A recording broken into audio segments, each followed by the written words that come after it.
বিশ্বাস করেন যে কথাগুলো বলছি একেবারে নির্যাস হাদিস থেকেই বলছি। জি, এতে আমার বাপ দাদার কিস্সা কাহিনী কিছু বলছি না। এক্ষুনি যদি মোটামুটি একটা ঘটনা ধরি, আমার বিরাট আশা যে প্রায় মজলিস মনে হয় ভরপুর হয়ে যাবে। তার থেকে সেগুলো না বলে যেটা প্রয়োজন, যেটা আপনার আমার জন্য নিত্য প্রয়োজন, সেইগুলো সেই কথাগুলো বলার প্রয়াস রাখছি। অসুবিধা হচ্ছে না তো? মন দেন। রাসূলুল্লাহ সাল্লাল্লাহু আলাইহি ওয়াসাল্লাম এরপরে এটা একটা বর্ণনা, অপর আরেকটি বর্ণনা এসেছে এমনও দিন গিয়েছেন রাসূলুল্লাহ মসজিদে যেতে পারেননি, কিন্তু সাহাবীরা নামাজ পড়ছেন হযরত আবু বকরের ইমামতিতে, পিছনে ইক্তেদা করে নামাজের জামাত চালিয়ে যাচ্ছেন। তো রাসূলুল্লাহ আর ঘরের ভিতরে থাকতে পারেন না। একটা বর্ণনা এসেছে রসুলের চাচা হযরতে আব্বাস এবং রসুলের জামাতা হযরতে আলী, দুই সাহাবীর কাঁধের উপরে ভর করে আল্লাহ নবী মসজিদে নববী শরীফে জামাতে যাচ্ছিলেন। একটু জোরে বলবেন না? একটু জোরে বলেন না কেন? যেই জামাত চালু হয়েছে রসুল অস্থির হয়ে যাচ্ছেন, ব্যাকুল হয়ে যাচ্ছেন, জামাতে নামাজ পড়বেন তাই। আমার সোনার মানিকেরা, জওয়ান যুবকেরা, মা বোনেরা, ও জওয়ান, ও যুবকেরা, আপনারা শুনে রাখেন বাবা, আল্লাহ নবী দুই সাহাবীর কাঁধের উপরে ভর করে নবী আমার মসজিদে নববী শরীফে যাচ্ছেন। কিন্তু না না না, সাহাবীরা বর্ণনা করেন, আল্লাহ নবী সাহাবীরা বর্ণনা দেন, নবী আমার ওই সময়ে যখন মসজিদে নববীতে আগমন করেছিলেন, আল্লাহ নবীর পাক কদম মোবারক দুটি নিগড়িয়ে যাচ্ছিল, ধুলোয় ধূসরিত ছিল। নবী আমার এত দুর্বল, আল্লাহ নবী ওই পিরিয়ডে মসজিদে নববী শরীফে যখনই গেলেন, আল্লাহ নবী সাহাবীরা জানো নামাজের ভিতরে আমার নবীকে পেয়ে জানো আসমানের পূর্ণিমার চাঁদ হাতে পেয়ে গিয়েছেন। জোরে বলুন, আর একটু জোরে বলুন সুবহানাল্লাহ। কোন সাহাবী নামাজের ভিতরে আল্লাহর প্রশংসা করলেন, আলহামদুলিল্লাহ বললেন, কোন সাহাবী সুবহানাল্লাহ বললেন, কোন সাহাবী আল্লাহু আকবার পড়ে নিলেন। ওই রকম পিরিয়ডে আল্লাহ নবী দেখলেন আবু বকর দাঁড়িয়ে আছে নামাজের জায়গায়, ইমামতির জায়গায়। আল্লাহ নবী ওই ইমামতির জায়গায় বসে গেলেন। নবী আমার এত নবী আমার অসুস্থ হালাতে শুধু মসজিদে নামাজ আদায় করেন না, নবী দাঁড়াতে পারেন না, বসে বসে বসে বসে সাহাবীদের নামাজের ইমামতি করেছিলেন। আর একটু জোরে বলুন সুবহানাল্লাহ। কথা শুনছেন? তাহলে রসুল ওই অবস্থাতে, যে পিরিয়ডে রসুল এতটাই দুর্বল, এতটাই কমজোর, রসুল হাঁটতেও পারেন না, জি দাঁড়িয়ে থাকবেন অতটাও শক্তি নেই। দুই সাহাবীর কাঁধের উপরে ভর করে মসজিদে আগমন করলেন। এমনকি হাদিস বিবরণ দিয়েছে হাসিয়ার ভিতরেই আছে রসুলের পাক কদম মোবারক দুটি ধুলোয় কি হচ্ছিল, নিগড়িয়ে ঘেঁষড়িয়ে যাচ্ছিল। এতটাই সোজা করতে পারছেন না, মানে এতটা কি দুর্বল। ওই পিরিয়ডেও রাসূলুল্লাহ সাল্লাল্লাহু আলাইহি ওয়াসাল্লাম মসজিদে গিয়ে আবু বকরের পাশে গিয়ে বসলেন। আবু বকর সিদ্দিক পাশে বা পিছনে চলে এলেন। বাদবাকি নামাজ রাসূলুল্লাহ ইমামতি করলেন, বসে বসে দাঁড়াতে পারেন না। একটু জোরে বলেন। আজকে যুবক জন আমার ভাইরা, আপনারা যেরকম রসুলের মিলাদে যেমন খুশি হয়েছেন শান শওকতের সঙ্গে, যেমন ভাবে আপনারা রসুলের এই মিলাদে যেমন খুশি হয়েছেন, মিলাদ দিয়েছেন, নবী দিবস দিয়েছেন, রসুলের সিরাতটাও যেন অ্যাজ এ উম্মাত হিসাবে আমাদের ভিতরে থাকে। আমার দাবি কি বিরাট ভুল হচ্ছে নাকি? রসুলের মিলাদে যেমন খুশি, রসুলের সিরাতটাও যদি আমার ভিতরে পাওয়া যায় তবেই আমি হব রসুলের দিওয়ানা, রসুলের আশিক উম্মাত বা উম্মাতি। আর এই আশিক উম্মাতি উম্মাতিদের জন্য রাসূলুল্লাহ কিয়ামতের মাঠে সুপারিশ করে দয়ার জান্নাত পর্যন্ত পৌঁছে দেবেন। একটু জোরে বলেন, আর একটু জোরে হবে না? কিন্তু দেখতে পাওয়া যায় বড্ড দুঃখের বিষয়, জি আজকের আপনার 70% মুসলমান নামাজ পড়ে না। আছে না নেই? এখনো পর্যন্ত অনেক মুসলমানের বাড়িতে বিশ্বাস করেন নামাজের পাঠিটাও পাইনি। নামাজের পাঠি মনে করেন আমার টাইম 8টায়, আমি গিয়ে 7:30টায় পৌঁছালাম, বললাম ভাই আমার তো টাইম 8টায়, আধা ঘন্টা এখনো সময় আছে, আমি একটু অ্যাডভান্স পৌঁছে গেছি, অন্তত নামাজটা পড়ে নি, একটা পার্টি দাও। বলে ভাইজান পার্টি নেই। পার্টি? এ সমস্ত মুসলমানরা হলো গরু খাওয়া মুসলমান। বলে গরুর গোস্ত না খেলে আবার মুসলমান হওয়া যায় নাকি? আরে গরুর গোস্ত না খেলে কি মুসলমান হওয়া যায়? অনেকের দাবি। আচ্ছা গরুর গোস্তের ভিতরে কি ইমানের বড় বড় সব দলাতলা আছে নাকি, যে খেলেই মোটামুটি কাজ ইমানদার হয়ে যাব? বলেন বলেন। কিন্তু আমরা খাচ্ছিও গরু আর মাথা মগজ হচ্ছেও গরুর মতো। আমরা গোড়া কেটে আগায় গিয়ে পানি ঢেলি। আচ্ছা ও গাছ কি বাঁচবে? গোড়া মূল শিকড় কেটে দিয়ে আগায় যদি পানি ঢেলি ও গাছ কি বাঁচবে? না। বিশ্বাস করেন রাসূলের সিরাত, রাসূলের জীবনের বিরাট একটা বৈশিষ্ট্য হলো জামাতের নামাজ রাসূলের জীবনে কাজা নেই, শুধু অসুস্থতার পিরিয়ডে কয়েক ওয়াক্ত ছাড়া। একটু জোরে বলেন, একটু জোরে বলেন। জি আল্লাহ পাক আপনাকে আমাকেও জি 5 ওয়াক্ত নামাজি বানিয়ে দেন এবং জামাতের সঙ্গে 5 ওয়াক্ত নামাজ জি আদায় করবার মতো তৌফিক দেন। রাসূলের উম্মাত হিসাবে আল্লাহ পাক কবুল করেন। জোরে বলেন আমিন। ঠিক ওই রকম পিরিয়ডে রাসূলুল্লাহ আসরের নামাজ পড়লেন, এই অসুস্থতার পিরিয়ডে। কি রাসূল নামাজ পড়ানোর পরে ইমামতির জায়গা ছাড়ার একটু আগে নামাজ পড়ানোর পরে ঘুরে বসে না? আপনারা ইমাম সাহেব দেখেছেন ঘুরে বসে আসরের এবং ফজরের পরে? জি রাসূল ঘুরে বসলেন, বসে সাহাবীদেরকে দ্বীন ও শরিয়াতের কিছু ভাষণ দেবেন। এটা হলো রাসূলের একটা নিয়ম। জি এমত অবস্থায় রাসূলুল্লাহ ওই বিদায়ী নামাজ, ওটাই হলো মসজিদে নববী শরীফের ইমামতির বিদায়ী ভাষণ।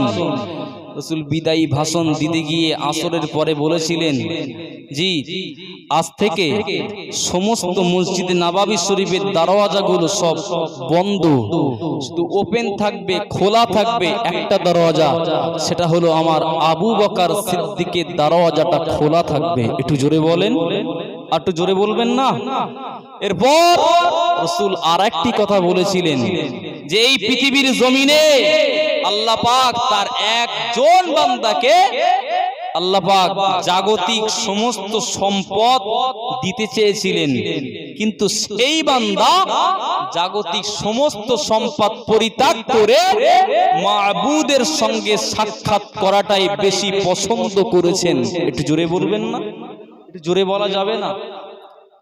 বললেন জাগতিক সমস্ত সম্পদ তাকে আল্লাহ পাক দিতে চেয়েছিলেন, কিন্তু সেই বান্দা জাগতিক সম্পদের আশা না করে আল্লাহর সঙ্গে সাক্ষাৎ করাটাই বেশি পছন্দ, শ্রেয় মনে করেছেন। আবার একবার জোরে বলেন।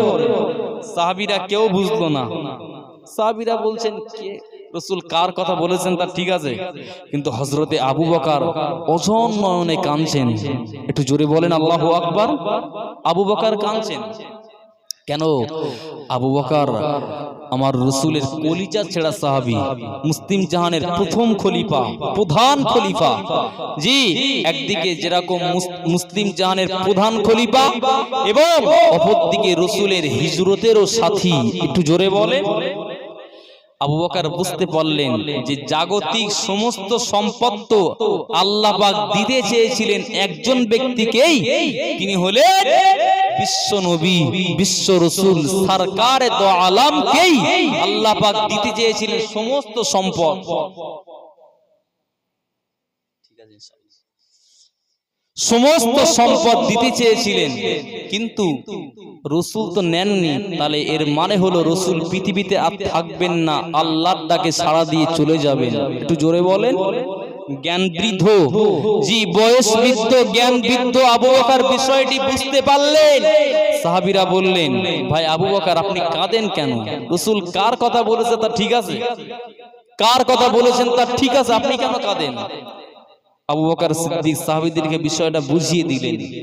এরপর জি অনেক ইতিহাস, রাসূল সাল্লাল্লাহু আলাইহি ওয়াসাল্লাম ঘরের ভিতরে প্রবেশ করলেন, আর দ্বিতীয় কোনো কথা বলেন না। এমন সময় জি মালাকুল মউত রাসূলের সম্মুখে হাজির হলেন। ও আমার সোনা মানিকেরা, জওয়ান যুবকেরা, মা বোনেরা, ও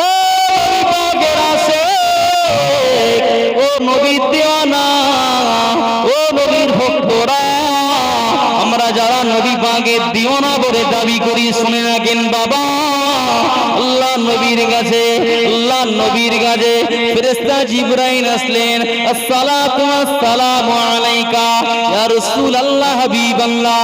আল্লাহ নবী সালামের জবাব দিয়ে কোন, ও ফেরেশতা জিবরাইল, ও ভাই জিবরাইল, কি খবর? ইয়া রাসূলুল্লাহ হাবিবাল্লাহ, আপনার আমার সঙ্গে আপনার কাছে আল্লাহর একজন মেহমান এসেছেন, একজন আগন্তুক নতুন মেহমান এসেছেন, তাকে কি আসার অনুমতি দেব নাকি? আল্লাহ নবী বললেন, নাম, হা হা হা। আল্লাহর ফেরেশতা আজরাইল গিয়ে সালাম দিলেন, আসসালাতু ওয়াসসালামু আলাইকা ইয়া রাসূলুল্লাহ হাবিবাল্লাহ। আল্লাহ নবী সালামের জবাব দিয়েন, আল্লাহ নবী সালামের জবাব দিয়ে বললেন, ও আজরাইল, কি খবর? ইয়া রাসূলুল্লাহ হাবিবাল্লাহ, আল্লাহ পাক আমি আজরাইল আমাকে পাঠিয়ে দিয়েছেন, আপনি যদি হুকুম দেন, আপনি যদি অনুমতি দেন, আপনার রূহ মোবারকটাকে কবজ করব। অনুমতি যদি না দেন, আল্লাহ পাক আপনাকে বাঁচিয়ে রাখবেন, বেয়াদবি করব না, আল্লাহ পাকের দরবারে চলে যাব। জোরে বলেন, আর একটু জোরে বলেন। আল্লাহ নবী এই সময় বললেন, ও আজরাইল, আজকে যদি তোমাকে ফিরিয়ে দিই কি হবে? আজকে যদি তোমাকে ফিরিয়ে দিই আর কি আমার মৃত্যু হবে না? ফেরেশতা আজরাইল বললেন, ইয়া রাসূলুল্লাহ হাবিবাল্লাহ, আজকে যদি আপনি ফিরিয়ে দেন, কিয়ামত পর্যন্ত আল্লাহ পাক আপনাকে বাঁচিয়ে রাখবেন, হায়াত দেবেন। একটু জোরে বলেন। এটা হলো আমার নবীর জন্য স্পেশাল পাওয়ার।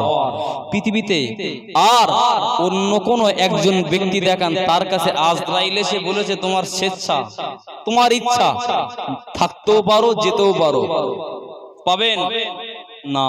কিন্তু আমার নবীর জন্য একটা স্পেশাল পাওয়ার। একটু খুশি হয়ে বলবেন না যুবকেরা? খুশি হয়ে বলবেন না সুবহানাল্লাহ? ও ভাইয়েরা, ও যুবকেরা, মা বোনেরা, আল্লাহ নবী বললেন, না না না, ও আজরাইল, মরতে যদি হয়, মওত যদি হয়, দেরি নয়, আজকের এই মওত হোক। আল্লাহ নবী বললেন, আজরাইল, তবে আমাকে একটু সামান্য সময় দেওয়া যাবে? ইয়া রাসূলুল্লাহ হাবিবাল্লাহ, জি নাম, হা হা হা।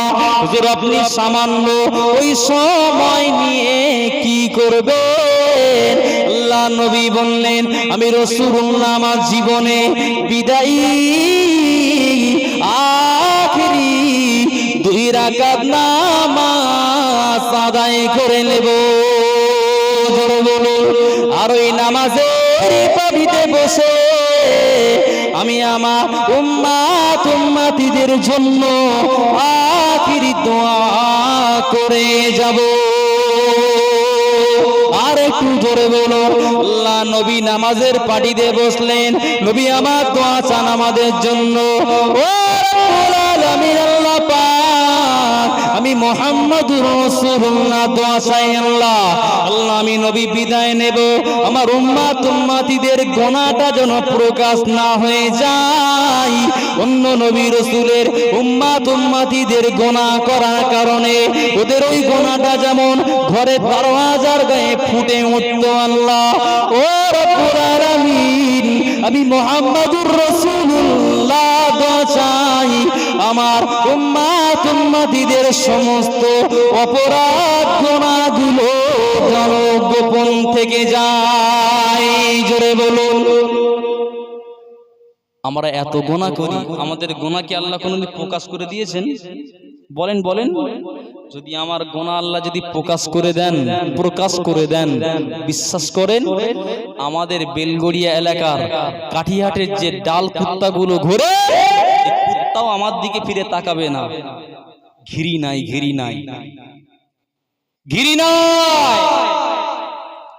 ও আমার ভাইয়েরা, ও নওজওয়ান, ও তরুণেরা, মায়েরা, বোনেরা, নবী আমার দোয়া চাইলেন এবং বললেন সালাত। ও উম্মত উম্মতিরা, সালাত সালাত সালাত, নামাজ নামাজ নামাজ। ইত্তাকুল্লাহ ওয়া মা মালাকাত আইমানুকুম, সালাত সালাত। প্রতিটি নবী রাসূল মওতের আগে তার উম্মত উম্মতিদের জন্য বিদায়ী ভাষণ দিয়েছিলেন, নামাজ নামাজ নামাজ নামাজ। আমাদের নবী সেম টু সেম আমাদের জন্য নামাজের কথা বললেন। নবী আমার মৃত্যু বিছানায় নবী আমার নিজের জামাতার কথা বললেন না। কলিজার টুকরা খাতুনে জান্নাত সাইয়্যিদাতুন নিসা ফাতিমাতুজ জাহরা রাদিয়াল্লাহু তাআলা আনহা আম্মা জান ফাতেমার কথা বললেন না। আল্লাহ নবীর কলিজার টুকরা হাসান হুসাইনের কথা বললেন না। আমার নবী মৃত্যু বিছানায় আমাদের জন্য নামাজের নির্দেশনা জারি করে গিয়েছে। আর একটু জোরে বলুন সুবহানাল্লাহ, আরো জোরে বলুন সুবহানাল্লাহ। না